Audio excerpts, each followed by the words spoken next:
Hey guys, welcome to this week's podcast episode. And I've got a fantastic guest for you today, Aline Hanle, coming from the great city of Austin, Texas. And she is founder and CEO of Experience Extraordinary. We'll hear all about what that is. And she's a great guest for all of the female entrepreneurs, executives, high income earners on the show listening. About empowerment, resilience. So, Alina, welcome. Thank you so much, Christopher. I'm so excited to spend some time with you and share all that I can to support your beautiful audience. Yeah, so I love hearing everybody's origin story. So, briefly, 1 to 2 minutes, talk about what you do, how you got there, and how the audience can benefit from your expertise. Yes, absolutely. So I am French originally, come from France, from a background where I experienced a lot of disempowered aspect of myself, where I would say the world came to crash when I turned 24 years old, and all dimensions, physical, financial, relationship, professional, everything just fell apart, and for the greater good, which at the time I did not understood. I did not understand, but eventually it was really when the crack happened where I had to go look for different answers to find myself. And then in the meantime, right there, like 2 3 years into my discovery of self-discovery, of self-awakenings, if you will, in France, I moved to the States. So I was 27, 28 years old, and found myself in the big unknown as a little French, not knowing the language. And talk about finding yourself in the unknown. I was in the middle of it. So it was the journey of really reconnecting with the version of me that didn't know herself as a French, with all of what the outside environment had kind of made me literally parents, authorities outside, and really having the fantastic gift to rewrite history for myself, and literally finding which story would actually fit the narrative of the hero, or the one who actually stand on top of her game. And I did. And it turned into this amazing business of mine that's called Experience Extraordinary, which really uses the journey that I had embodied myself, and that I turn into strategies and processes and programs to help others just do exactly the same thing. It's fantastic. The more and more entrepreneurs I talk to, they talk about this experience of the world just collapsing in front of them. Could be 9/11, could be 2008, could be 2020. A lot of people have not experienced this, but they are they will experience this at some point in their lives. So, what is the one advice you would give to someone who is struggling in their life? Kind of this breakdown? It could be a midlife crisis, could be a spouse cheating or walking away, they lost the business, COVID. How do you reconcile this? Yes, of course. So the first invitation that I offer is to really look at the instead of looking at it from a perspective of survival, which something seems to be going away from me or falling apart from me, is to actually be willing to take a moment to look at the other side of the coin. What if it actually lead the way for something else behind? Like something is definitely falling apart or collapsing, changing, which means by design of duality, if something leaves, something must come. Nothing is just created as in a vacuum. Therefore, it's to really expand a little bit the mind, to be more curious than actually being so connected and attached to what is falling apart, but really have that more flexible mind, which is part of the programs that I offer, is to like build that strength in flexibility instead of attachment, so that we can actually start seeing more of the greater picture and recognizing if something falls apart, it must be for my greater good that I don't see yet. And then to reattach with what can that be? I don't know, and become comfortable with I don't know, which the mind usually is not.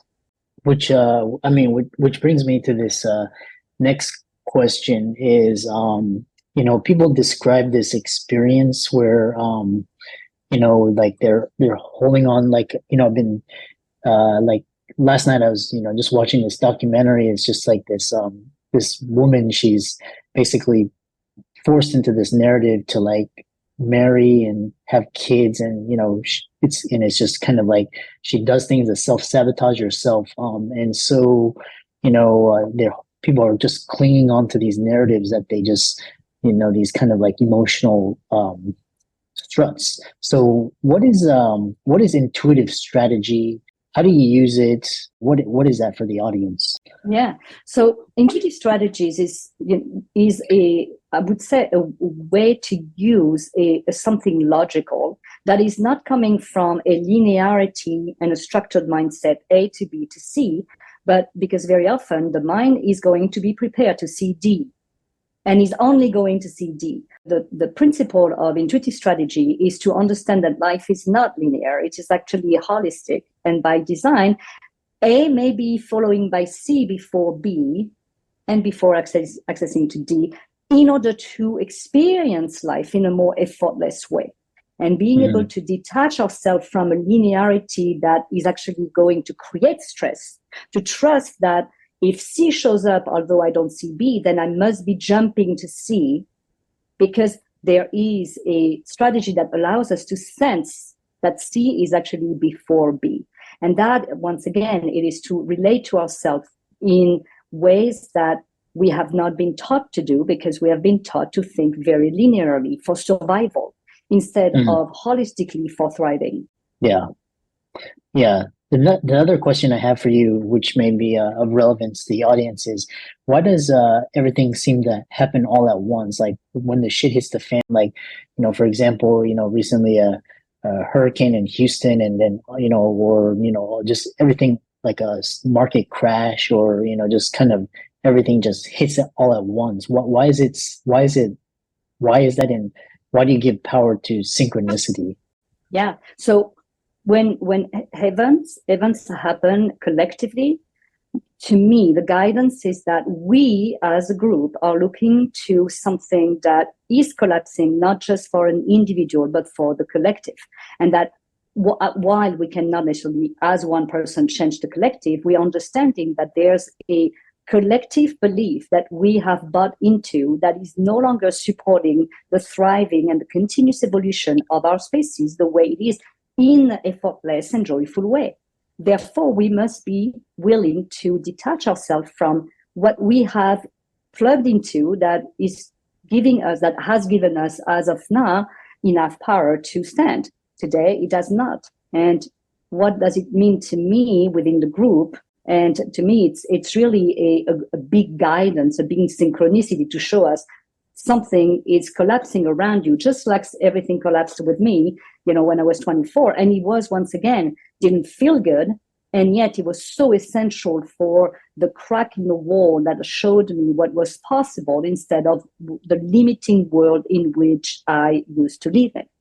Yeah, it kind of reminds me of because now we have this kind of battle between old and young, and just kind of you can see it in everything. You can see it in the divisiveness. You can see it in the politics. You can see it in the just like things like education don't work, and our healthcare system doesn't work, and just our financial system doesn't work, and we've got unstable climate. You just see it all over, and it's just interesting how you describe it as kind of like this collective consciousness, and we have to continue to evolve, but kind of like you want people that don't just wants the status quo, and which kind of brings me to this idea of you have cosmic compass experience, how it transformed lives. What are key takeaways from this idea? Yes.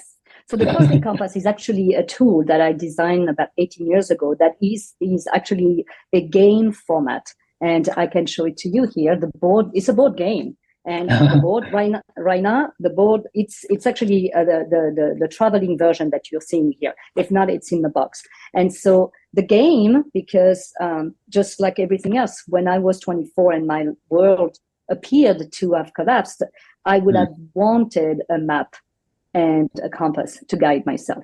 And no one had created it. So what I realized is that if I had a map to use and a compass to really navigate with it, life would be so much more feeling so much safer, joyful, guided. And so I designed the game as a tool to, I would call it a translator to your soul. So a translator to your higher self.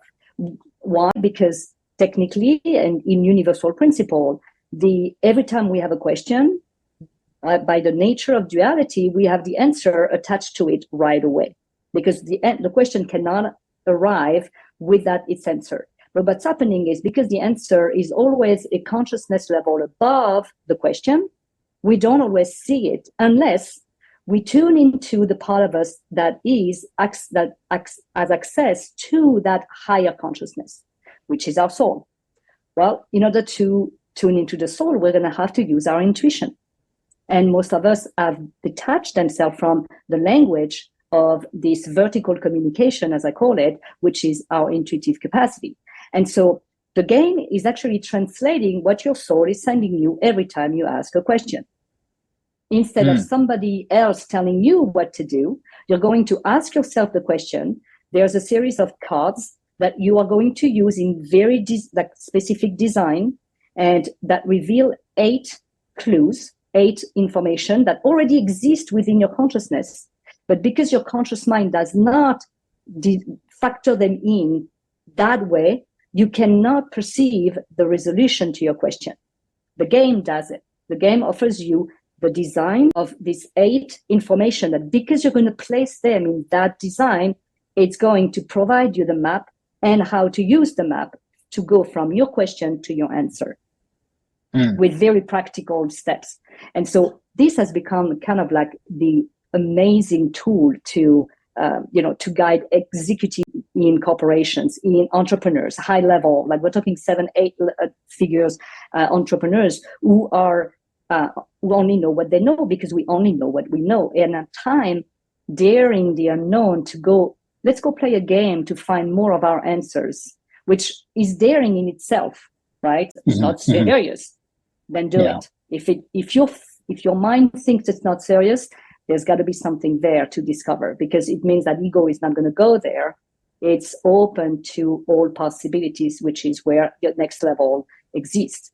And so seeing like businesses with their team playing this game, family transforming because communication is facilitated through playing a game, it has been such an amazing journey of reconnection and soulful experiences that I would not have even dreamt of when I designed the game 18 years ago. But it is now literally one of the most used tools that my clients call me, like, I need the game. I need a game. I need you to help me with the game. I need to facilitate the game.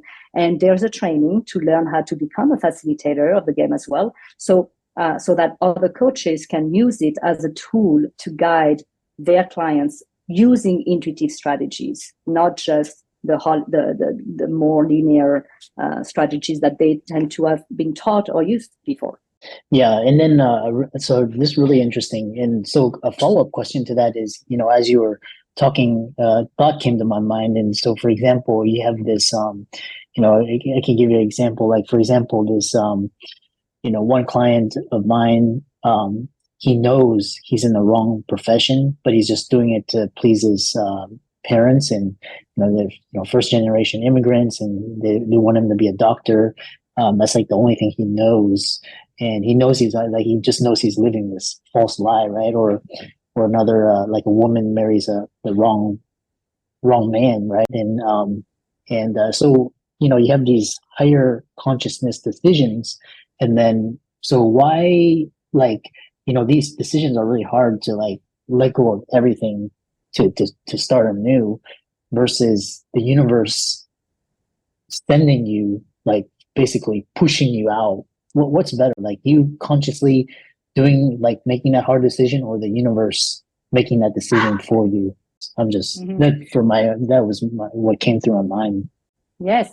Well, what you need to realize is that, or what we need to realize is that there's not an experience that is good and an experience that is not good. There are options of experiences that we have the power to decide. Like, it's almost like asking me, like, oh, should I go to Spain, France, or Italy for vacation? You can go to any of them. They are just different experiences. What we need to ask ourselves is, at the end of that experience, who is the me I am going to meet every day in front of the mirror? And if that you that you're meeting is the one that is the greatest joy, the greatest excitement for you to meet and wake up to every morning, then you have to go through that journey. So if for you, like there's an experience that, like, France is going to be, yeah, that's awesome, I want to do it. Like, I want to meet my French version of myself and eating this and whatever I can imagine, that there's excitement into this. Whereas, I don't know, like, I want to go to, like, I could go to Spain, but I just feel more intimidated because I don't speak Spanish, and just like, and I see at the end it's going to be not as exciting. Then it becomes a pure choice of self-expression. Is that, do I want to be challenged, or do I want to be excited? Where is the excitement? Is it just the food and the Eiffel Tower, the excitement, or is it like, I want to challenge myself with Spanish because I need to push myself? Both versions of you are extraordinary. It's just you need to be the one saying, I'm not going to Spain just for the heck of going to Spain. I'm going to Spain to meet the challenged version of me. So you are going to transform through that journey. Mm-hmm. Right? So it's not that the universe is pushing you one way or another, is that there's one, we are always pushing ourselves. One is more of a comfort zone. The other one mm-hmm. is just a different version of you that shows up. Which one has the most excitement is the one I will engage you to jump into, because if there's more excitement, then there's more power. And if there's more power, there's more abundance. And why say no to abundance? Yeah, it's really fascinating. Just reflecting, every time I've procrastinated, stayed in my comfort zone to make a hard decision, it usually piles up and usually has a moment of just like, you have to do this or else. And, or sometimes the universe will show up and just basically decide for you. And, that's also hard too. So it's either really interesting. I know we have a couple more minutes. One thing is, talking about is shifting from ordinary to extraordinary using your methodology. What steps can individuals take to shift from ordinary to extraordinary, and advice that you have for people, struggling? A lot of millennials, Gen Z, are struggling to find their purpose, direction in life. Really, the old mantra doesn't really apply to them anymore. What do you have to say? Well, so the way I share it is I allow people to start looking at the difference between ordinary and extraordinary is that extra. And that very often, as long as we are going to say that the extra is outside of ourselves, we're never going to find it. What we need to realize is we are the extra, because the unique factor in our life is us. And so the work is more about go within, discover how unique you are, and you're going to find out how extra you are, and how you are the one who add the extra in your ordinary. Because the last thing, use a lot of energy outside of yourself to create and engineer a life that has experiences that are extraordinary, because that's what people tend to do. Oh, I'm going to go do my list of 50 things that I want to do, and then I'm going to be on social media, telling everyone how my life is cool. But I'm exhausted. I spend a lot of money, time, energy moving myself, and usually removing from relationship, communication, connection, health. And the work is not to actually get out of ourselves, is to actually bring life within ourselves. But for that, we're going to need to actually realize we are life itself. We are the extra, the unique space in which the purpose is hiding. So for all millennials who are looking for their sense of purpose, meet yourself, and you're going to find it, like it's going to be revealed by the fact that you are discovering how unique you are, where there's no rarest piece, in your life journey, like the life puzzles. You are the piece that is the most unique in your entire life. And usually that's the last one we go look for the extra. And that's the first one we need to go back to. It's here, it's available, it's free. We just have to introspectively ask ourselves the right question, and that are essential, not questions such as, how can somebody love me, but really like, what is love? And when we start answering this deep question, we're going to start having a different outlook on ourselves, which will be projected on a different outlook on life. What do you say when, that really makes sense. I myself, I'm very intuitive and I like to introspect. You know, I can sense different things, a little bit more sensitive to, the things going around. For some people, they're like, yeah, what is intuition? I can't sense things. They're not, they're more like logical. How do they tap into this? Does everybody have intuition, or is it only, certain people with certain abilities? Okay, so what we need to understand is that intuition is a language. So English is a language, French is a language, Japanese is a language, just name it. What's happening is these French, English, Spanish language is what I call an horizontal language. We are using this language to communicate with somebody on the same level as us. Intuition is a language that allows us to communicate uniquely between our lower self and our higher self. By design, intuition doesn't have a dictionary that works for all of us. It has to be, we are writing the dictionary. And in order for us to write the dictionary, we're going to need to start meeting ourselves, spending a lot of time with ourselves, most of the time in silence, to start listening, opening, and hearing or feeling or sensing or touching or testing what it is that we are experiencing. And that requires a lot of dedication, a lot of focus, perseverance, which most people are so, and we have been taught to be so distracted with outside information, and which doesn't stop. That's the reason why we appear to be detached from the capacity to be intuitive. But intuition is actually the primary language we all speak. We just have to be recreating the containers that allows us to practice that language, which is where, when I take people in retreats, for example, or take them through a program for 3 months, 6 months, 1 year, we are creating this container for specifically practicing that language. Interesting. Yeah. I love how you say you have to start developing it through introspection. And the first time, because I've honed it since I was like 11 years old, so it's natural. But somebody that doesn't, they have to start kind of using it. And really interesting. I know how can people contact you and follow you and check out your work, follow your socials, etc.? Yes, thank you so much for giving me an opportunity to share that. You can find me at alinehanle.com. So my name, my first name, last name, and .com.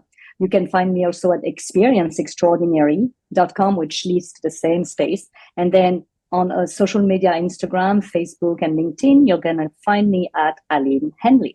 And please DM me and reach out to me if you have any question. I will reply right away.